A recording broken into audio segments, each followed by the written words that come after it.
Is it a waste of time to try and become a professional gamer?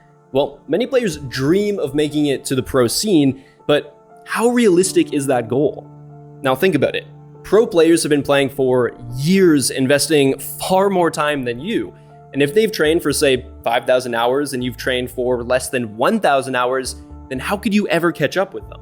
If you think of it kind of like a long race up a mountain, these players got a massive head start on you, are much farther ahead on that mountain.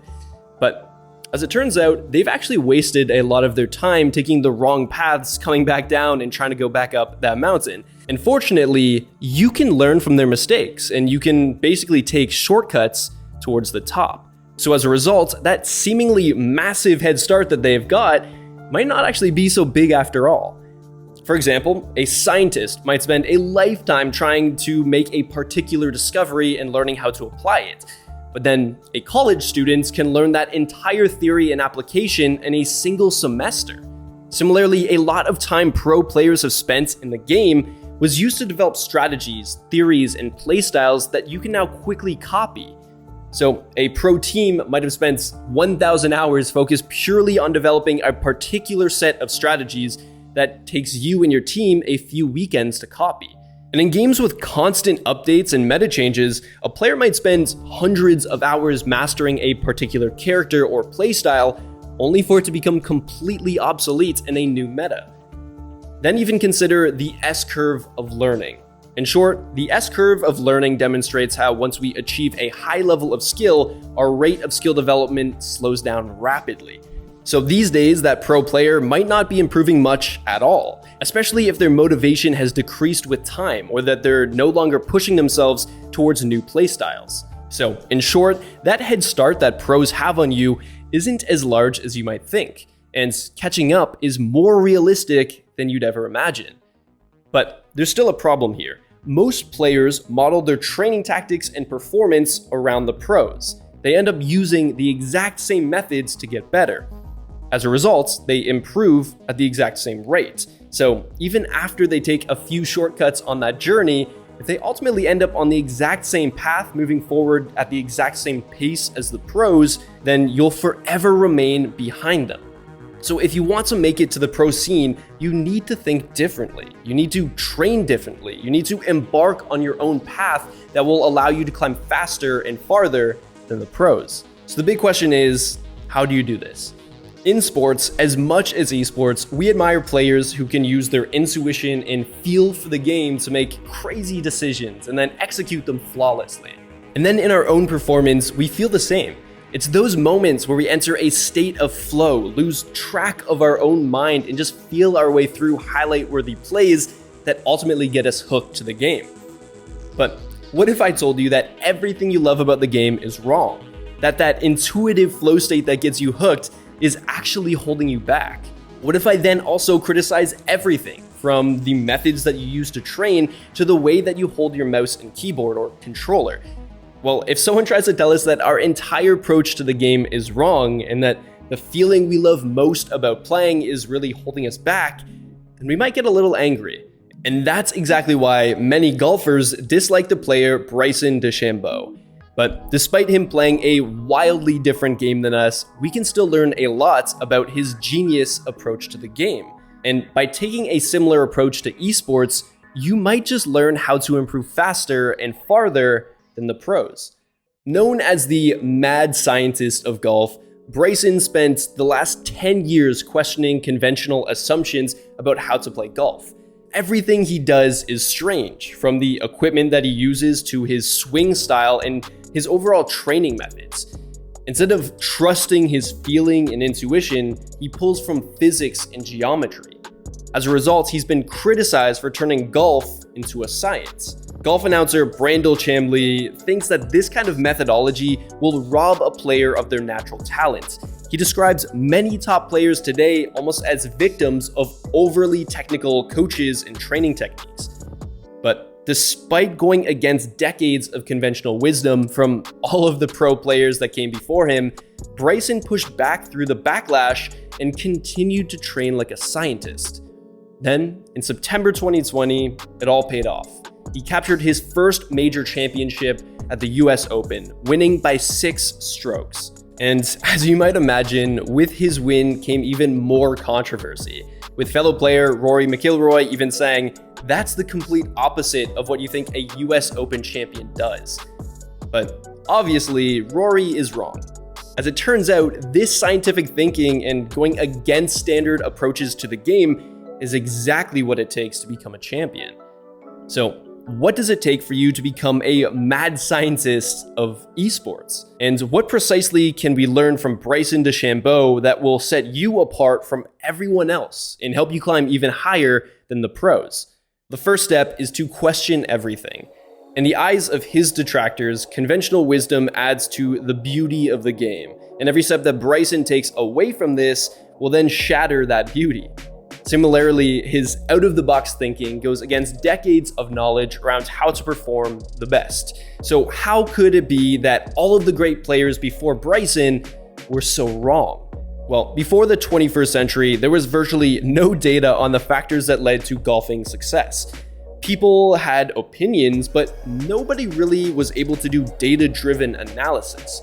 But that all changed in 2004, when the PGA Tour started tracking every single shot, over 1 million of them every season. Today, that system stores more than 174 attributes from over 20 million shots. And armed with this data, statisticians including Columbia professor Mark Brody dispelled myths about good golf. For example, Brody discovered that players focused too much on shots under 100 yards.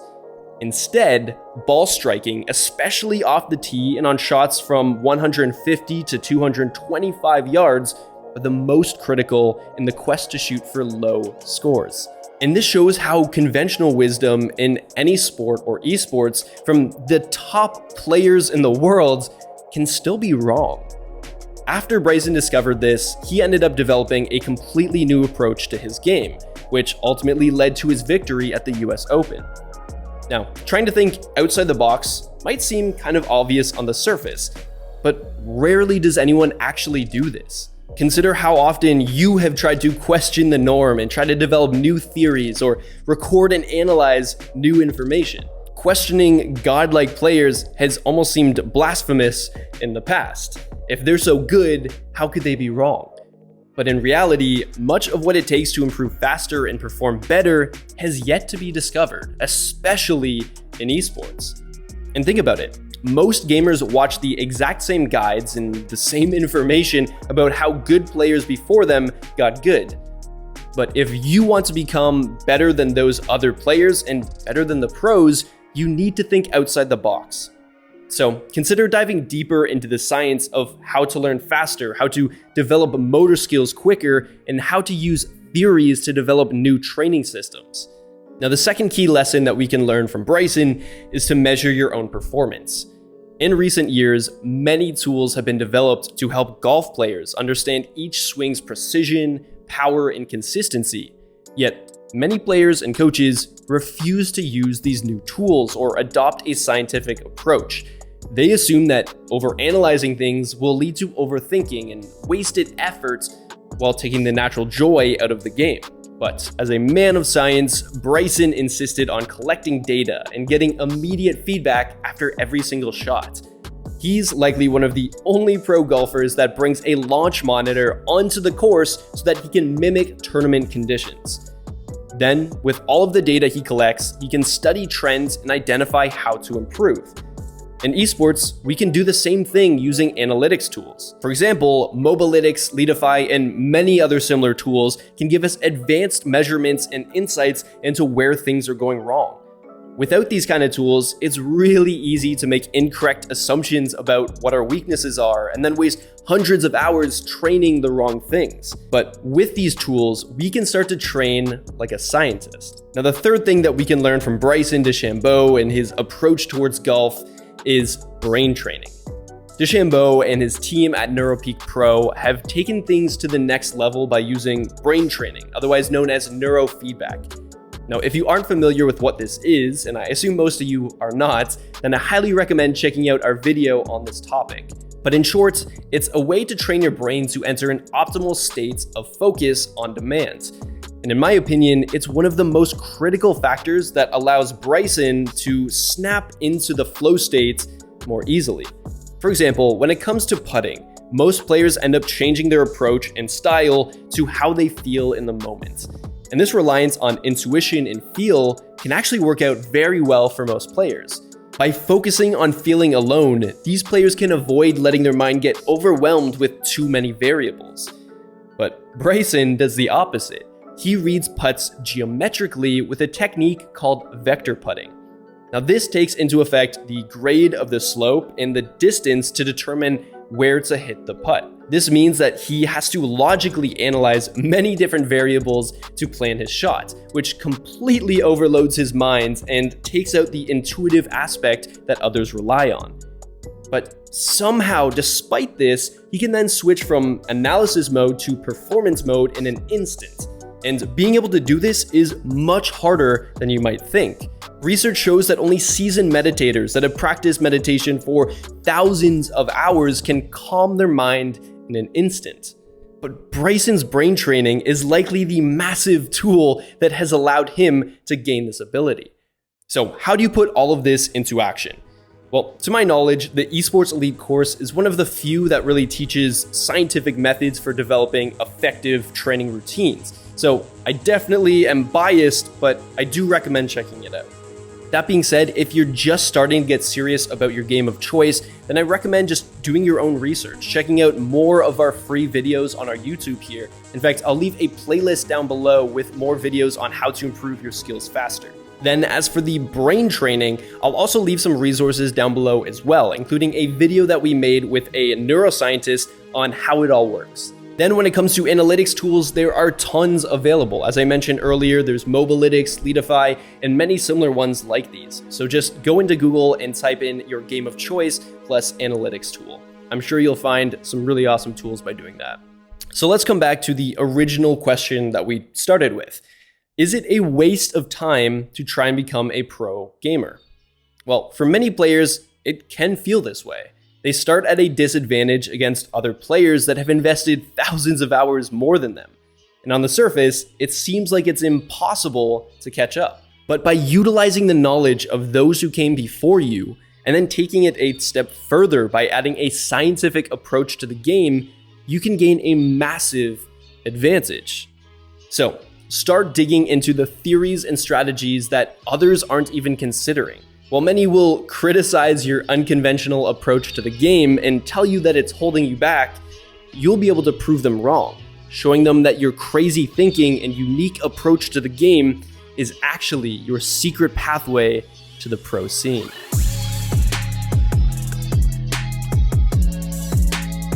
Hey guys, I hope you absolutely loved this video. If you did, then hit that like button. Apparently, if you do so, it helps the video more than anything else, and it'll also teach YouTube what kind of videos you like to watch, so be sure to do that. And while you're at it, also check out the playlist linked in the pinned comment down below to start developing your own ideas and theories behind how to train more effectively.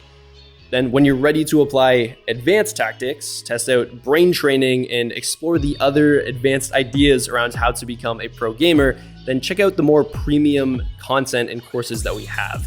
I'll leave links for those as well down below. And if you're ready to become a serious pro gamer, then I also recommend checking out our new online bootcamp. I'm insanely excited about this. So basically, it teaches you how to become an esports player, how to build a team, how to earn the recognition of pro players and organizations, and how to make money as a pro gamer. But this is not like any other video course. This is a live bootcamp that you can take alongside other like-minded players over 30 days. You'll join a real community, have direct access to instructors who will guide you through every step, and you'll have real projects that will help you kickstart your gaming career.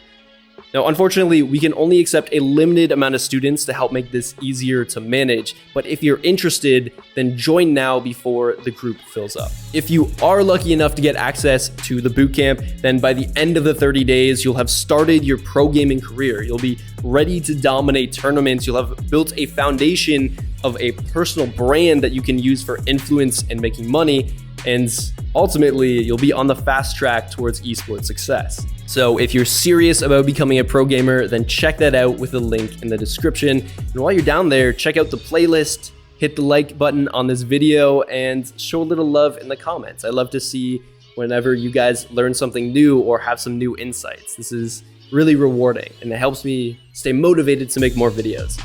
But in the meantime, I hope you guys keep on grinding, keep on improving, and I'll see you all in the next video.